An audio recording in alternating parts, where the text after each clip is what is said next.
Hello friend, कैसे हैं आप सब। माय सेल्फ देव प्रकाश मंडल। हम अभी क्लास 12 के बायोलॉजी के जो छठे चैप्टर है वंशावली के आणविक आधार मॉलिक्यूलर बेसिस ऑफ इनहेरिटेंस का अध्ययन करने वाले हैं। इसमें से आपको आज लास्ट टॉपिक इस अध्याय का बताया जाएगा, जिसका टॉपिक है डीएनए फिंगरप्रिंटिंग। ठीक है, तो डीएनए फिंगरप्रिंटिंग में आपको क्या क्या बताया जाएगा ये देख लीजिए। टॉपिक नंबर है डीएनए फिंगर प्रिंटिंग।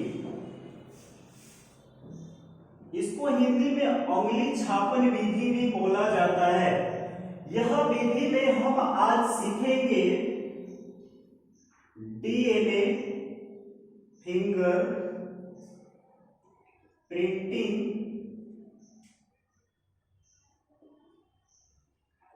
को कौन बताया। ठीक है, इसके बारे में जानेंगे। दूसरा, डीएनए फिंगर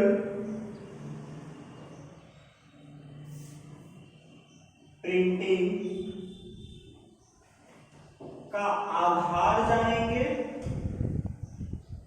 और डीएनए फिंगर प्रिंटिंग का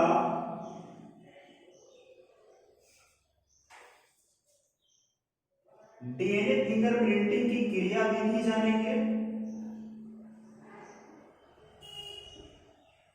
और एक चीज है डीएनए फिंगर प्रिंटिंग का उपयोग जानेंगे। ठीक है, तो सबसे पहले बात यह है कि डीएनए फिंगर प्रिंटिंग जो होती है किस लिए होती है, और ये बताने वाले जो साइंटिस्ट थे, ग्रेट साइंटिस्ट बोला जाए, क्योंकि वह डीएनए फिंगर प्रिंटिंग को बताया था, इसलिए यह एक महान वैज्ञानिक थे। ये महान वैज्ञानिक 1985 में एलेन जेफरी के द्वारा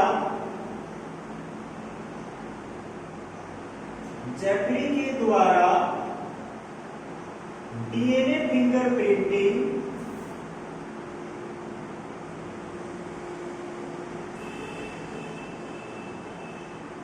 को बताया गया।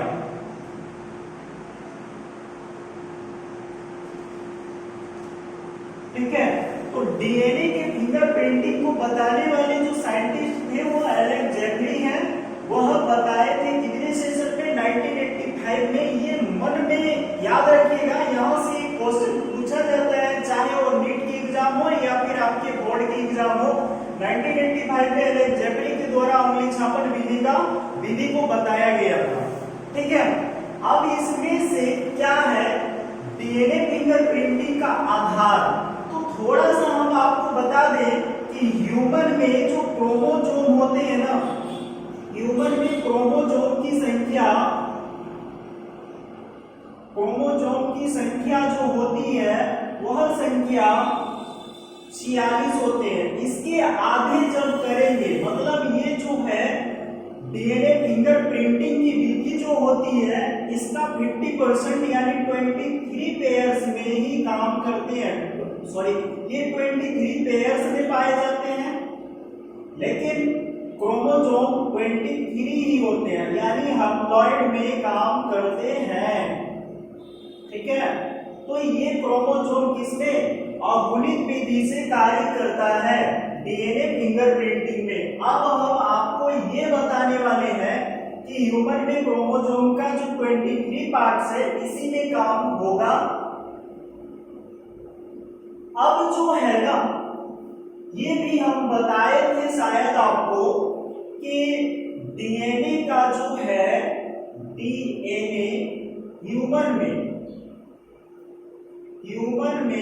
डीएनए 99.9% सेम होता है, इक्वल पाया जाता है।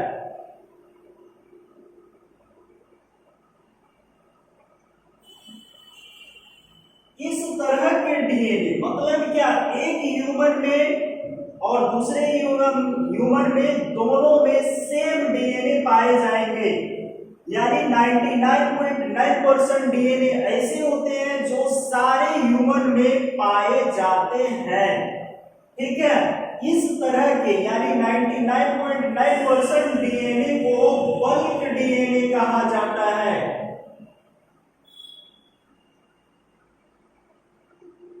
ठीक है, तो ये बल्क डीएनए कहा जाता है, लेकिन फिंगरप्रिंटिंग में ये बल्क डीएनए कोई कार्य नहीं करता है, बल्कि ह्यूमन में डीएनए के 0.1% अनइक्वल होते हैं।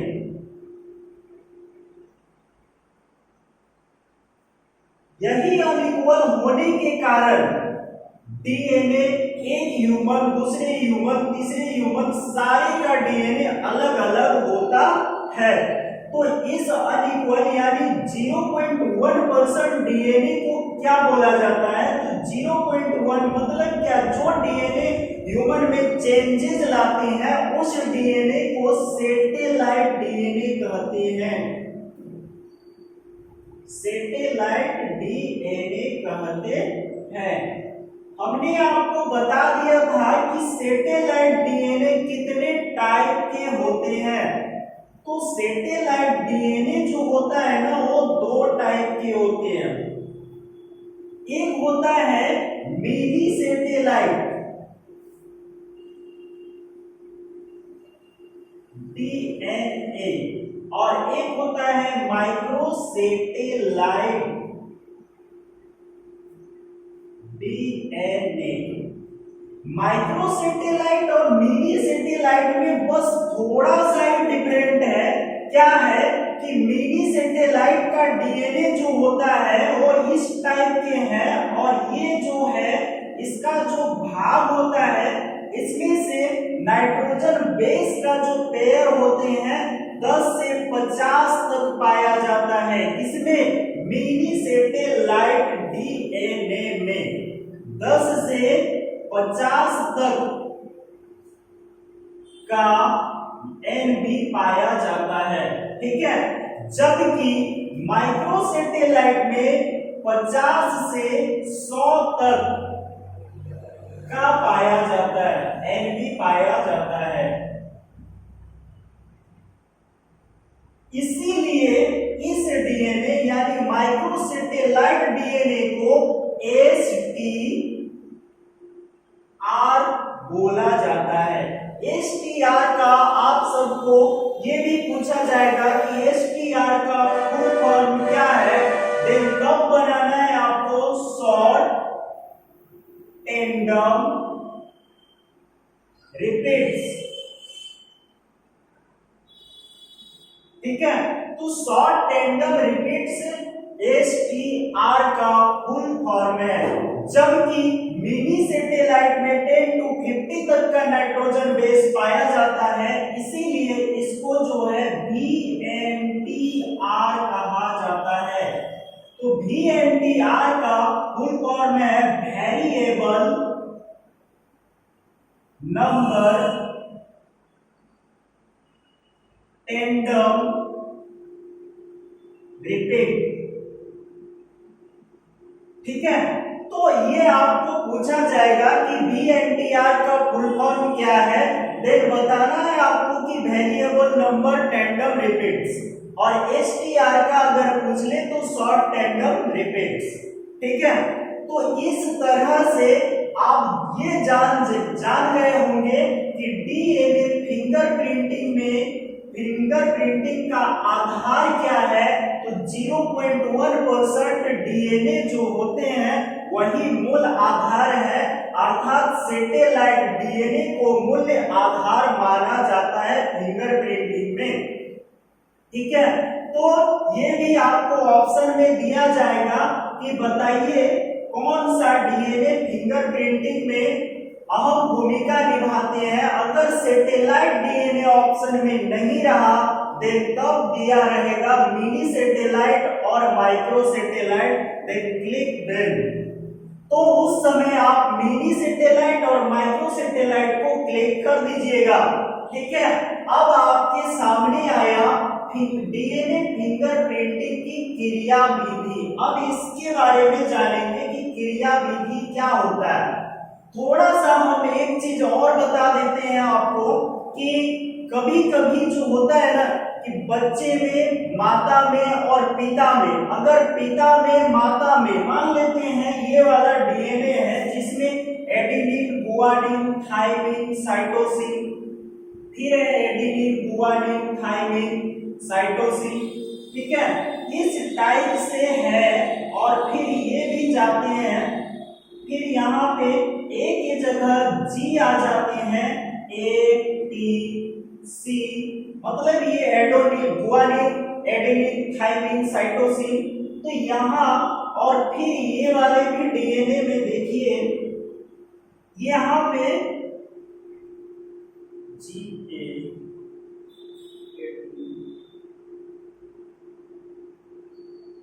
जी आ गए, तो यहाँ पे सॉरी यहाँ साइटोसिन दे दिए, तो यहाँ जी हो गया, एडेनिन हो गया, फिर थाइमिन हो गया, गुआनिन, साइटोसिन, एडेनिन, थाइमिन।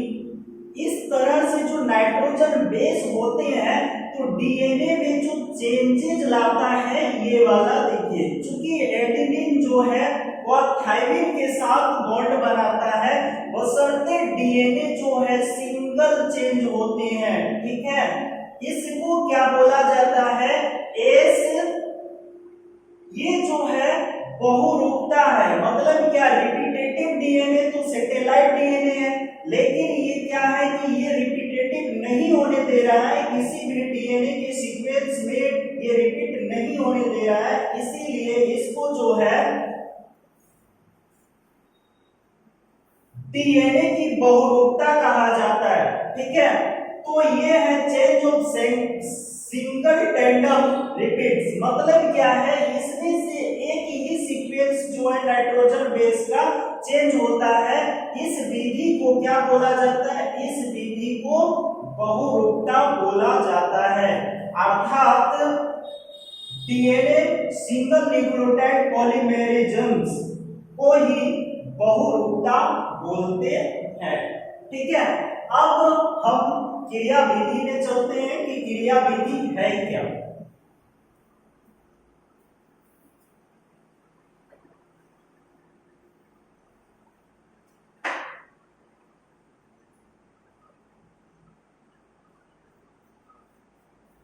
आप अगर हमारे पीछे वाले वीडियो देखे होंगे तो उसमें बताया गया, जिसमें एचजीपी के बारे में हमने बताया था, उसमें बता दिए हैं कि डीएनए के जो 98% डीएनए है उसमें से वो प्रोटीन का फॉर्मेशन नहीं करता है, बल्कि 2% डीएनए ही प्रोटीन का फॉर्मेशन करता है।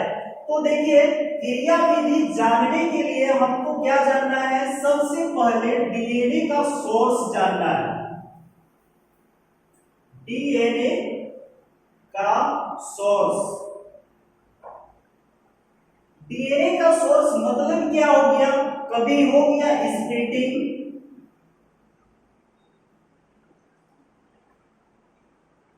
स्प्लिटिंग मतलब अलगम हो गया, और क्या है, हेयर रूट, हेयर भी चलेगा, नेल भी चलेगा, ब्लड भी चलेगा।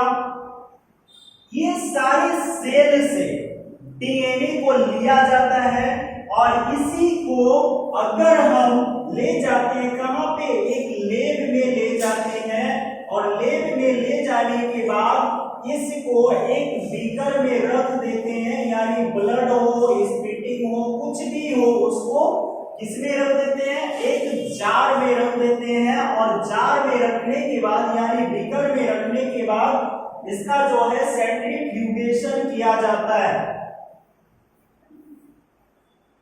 अल्ट्रासेंट्रीफ्यूगेशन,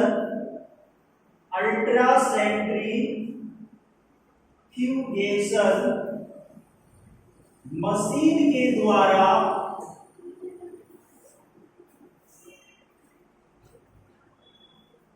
अल्ट्रासेंट्रिफ्यूगेशन मशीन के द्वारा इस बीकर को इतना तेजी से घुमाया जाता है कि सेल से डीएनए का रिबन अलग होने लगता है। तो अल्ट्रासेंट्रिफ्यूगेशन मशीन के द्वारा जोर जोर से बीकर को घुमाया जाता है। जब ये बीकर पूर्ण रूप से घूम जाते हैं तो डीएनए का जो स्ट्रक्चर होता है एक रिबन की आकार का हो जाता है। आपको ये पता होगा कि कुछ कुछ जगह पे से जो ब्लड हो या कुछ भी हो, यहाँ से जितने सारे सोर्स हैं उससे अगर हम डीएनए को ले आते हैं तो डीएनए करता क्या है, अगर ये कम मात्रा में यानी सीमित मात्रा में रहते हैं तब हम इसको क्या करते हैं, पीसीआर कर देते हैं। ठीक है, तो पीसीआर जैसे यानी कि पॉलीमेरिक, पीसीआर मतलब है polymeric chain reaction, polymeric chain reaction. जब हम इस तरह के डीएनए मतलब क्या, जिस डीएनए में सीमित मात्रा में डीएनए होती है तो पॉलीमेरिक चेन रिएक्शन अर्थात पीसीआर करते हैं। तो इसमें क्या होता है कि डीएनए जो सीमित रहता है उसका कॉपी कर लिया जाता है, मतलब उसका क्लोन तैयार कर लिया जाता है। लेकिन जिस में से डीएनए अधिक मात्रा में हो तब पॉलीमेरिक चेन रिएक्शन का प्रयोग नहीं होता है। आप सब जानते होंगे कि कपड़े की लंबाई अगर अधिक हो तो कैंची के सहारे काटा जाता है। तो कैंची के सहारे हम क्या काटेंगे, इस तरह के अधिक से अधिक लंबे डीएनए के रिबन तैयार हो गए यानी डीएनए तैयार हो गए तो इसको टुकड़े में यानी फ्रैगमेंट्स में करना है यानी खंड करना है। तो हम एक मॉलिक्यूलर सीजर का प्रयोग करेंगे यानी आणविक कैंची का प्रयोग करेंगे, आणविक कैंची का प्रयोग। तो आणविक कैंची में क्या है ये भी तो जानना है ना कि आणविक कैंची है क्या। तो आणविक कैंची जो है वो है आपका एंडोन्यूक्लियस एंजाइम। आणविक कैंची का प्रयोग जो है ना यूज करते हैं कैंची के रूप में एंडोन्यूक्लियस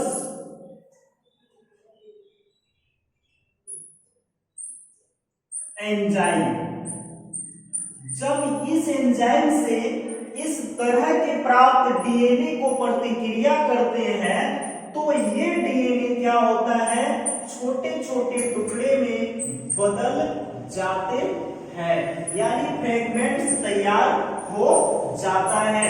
जब ये फ्रैगमेंट्स तैयार हो जाते हैं तो इसके जो खंड होते हैं ना, फ्रैगमेंट्स होते हैं, इसको अलग करने के लिए क्या करते हैं, फिर से ये अलग करने के लिए हम इसमें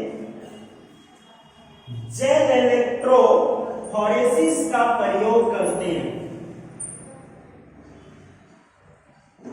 जेल इलेक्ट्रोफोरेसिस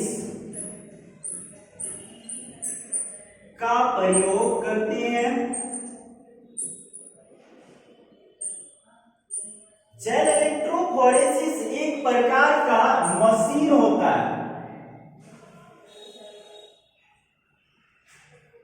लेकिन डीएनए नोट कर लीजिए, ये नोटिस कर लीजिए कि डीएनए जो होती है ना वो नेगेटिव चार्ज होती है और ये जो है एक बैटरी है। ठीक है, तो यहां से जब हम डीएनए को इस पे लेते हैं तो ये क्या करता है, यहां से जब डीएनए के 3 खंडों को यहाँ पे उठा लिया जाता है तो और जब कुंजी के पे डॉट लगा देते हैं तो नेगेटिव की ओर से डीएनए जो है पॉजिटिव की ओर भागने लगता है। क्योंकि इसलिए भागता है क्योंकि जेल इलेक्ट्रोफोरेसिस मशीन में 11H एंजाइम पाया जाता है। एगारोज जेल पाए जाते हैं। ठीक है, तो डीएनए में एक चीज ये क्या है कि एगारोज जेल जो होती है वह डीएनए को दौड़ा देता है, किस साइड से, नेगेटिव से पॉजिटिव की ओर। ठीक है, तो यहां पे डीएनए का एक क्लोन तैयार हो जाता है।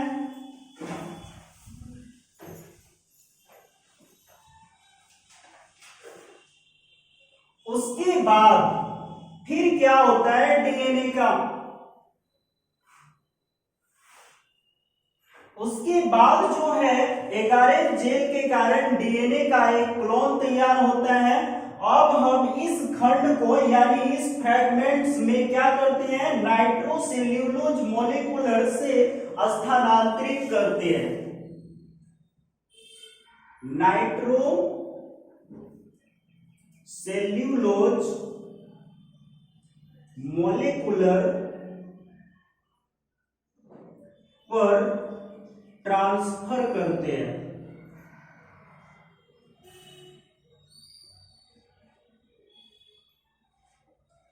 जब इसमें ट्रांसफर किया जाता है तो ये है क्या, जो नाइट्रोसेल्यूलोज मॉलिक्यूलर है क्या, ये भी आपको जानना है। तो ये एक प्रकार का पेपर है। ठीक है, तो इस टाइप के पेपर को इस पे चिपकाया जाता है और चिपकाने के बाद उठा लिया जाता है। उठाने के तत्पश्चात जब हम उस पेपर को उठाते हैं, यानी नाइट्रोसेल्यूलोज मॉलिक्यूलर एक प्रकार का ब्लोटिंग पेपर है, ब्लोटिंग पेपर है। जब ये पेपर को उठा लिया जाता है तो उसमें भी डीएनए के फ्रेगमेंट्स दिखाई नहीं देते हैं। तो उस दिखाई नहीं देने के विधि को किसने प्रतिपादित किया था, तो सदर्न ब्लोटिंग पेपर, सॉरी, ये जो ब्लोटिंग पेपर होते हैं, जब ये खंड दिखाई नहीं देते हैं ब्लोटिंग पेपर पे, तो उसको सदर्न ब्लोटिंग पेपर कहा जाता है। ठीक है, तो ये वाले खंड तैयार हो जाते हैं। अब ये खंड को जब हम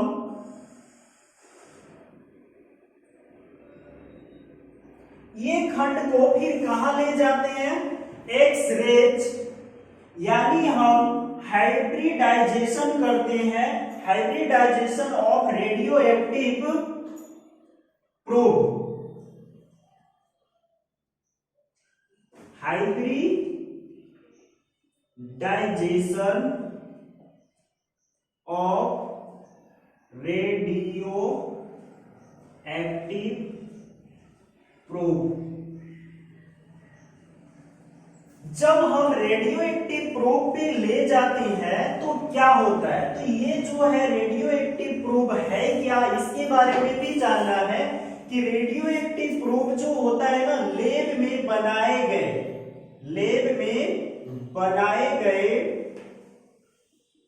डीएनए के एकल सूत्रीय खंड होते हैं, एकल सूत्रीय खंड होते हैं।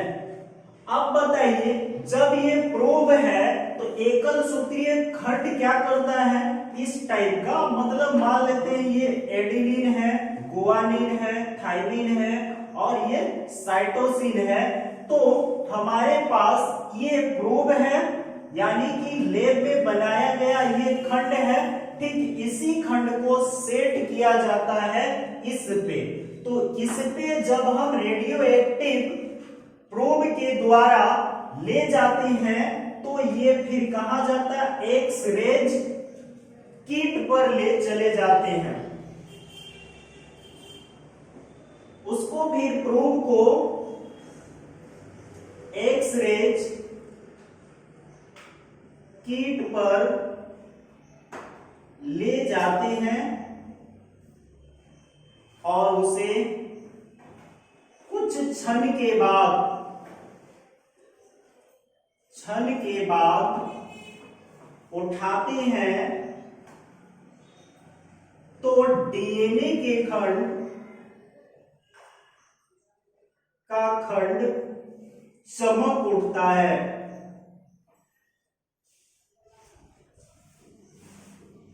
तो जब हम इसको क्या करते हैं, एक किट पर सेट करते हैं, ये आपका एक्स-रे किट है।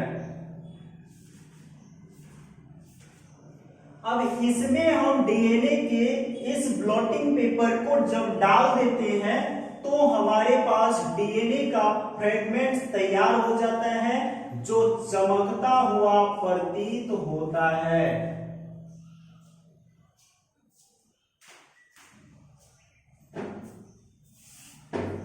ठीक है, कुछ इस टाइप के डीएनए का चमकता हुआ फिगर प्रतीत होता है। जब ये फिगर तैयार हो जाती है तो लैब में बनाए गए खंडों को क्या किया जाता है, इसके साथ सेट किया जाता है और सेट करने के बाद पुनः उसका माना जाता है कि यह डीएनए इस व्यक्ति का है। ठीक है, अब हम, ये तो था आपका फिंगर प्रिंटिंग का, यानी कि डीएनए की फिंगर प्रिंटिंग। अब डीएनए का फिंगर प्रिंटिंग का उपयोग जानना है तो कैसे जानना है ये देख लीजिए।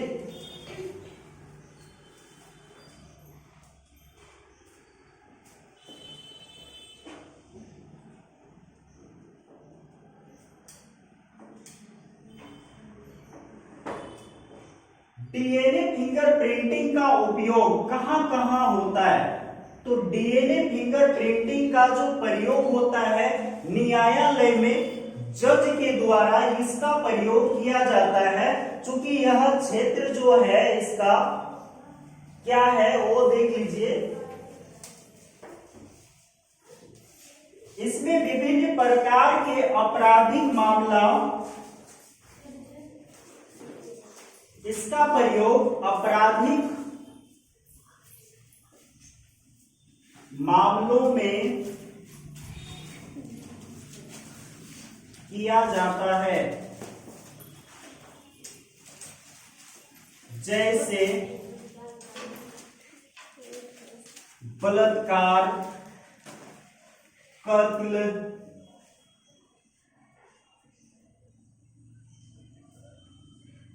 करने वाले अपराधियों के पहचान करने में।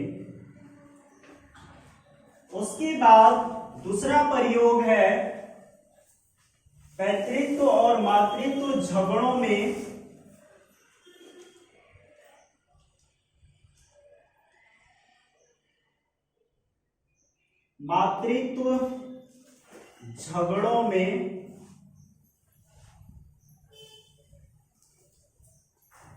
वास्तविक पिता की पहचान करने में।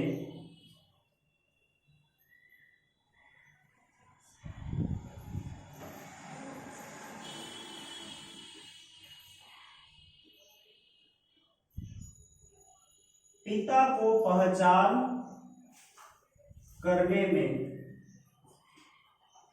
उसके बाद है आनुवांशिक बीमारी की पहचान में।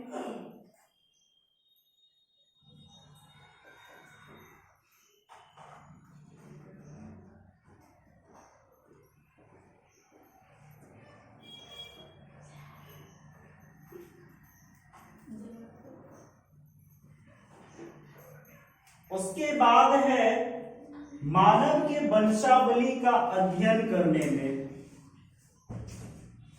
ह्यूमन के वंशावली का अध्ययन करने में।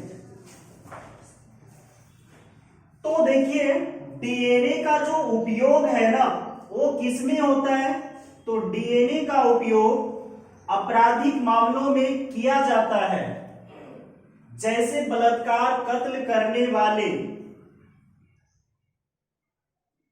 अपराधियों को पहचान करने में। उसके बाद पितृत्व और मातृत्व झगड़ों, जिस फैमिली में पिता और माता के बीच झगड़ा हो तो वास्तविक पिता कौन है उसकी पहचान करने में। और उसके बाद है आनुवांशिक बीमारी की पहचान में। और नेक्स्ट है ह्यूमन के वंशावली का अध्ययन करने में डीएनए फिंगरप्रिंटिंग का उपयोग किया जाता है।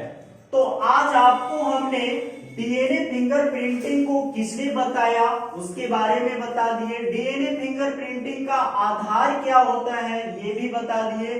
डीएनए फिंगरप्रिंटिंग की क्रियाविधि है ये भी हमने आपको बता दिया। और डीएनए फिंगरप्रिंटिंग का उपयोग क्या है ये भी हमने आपको बता दिया। ठीक है।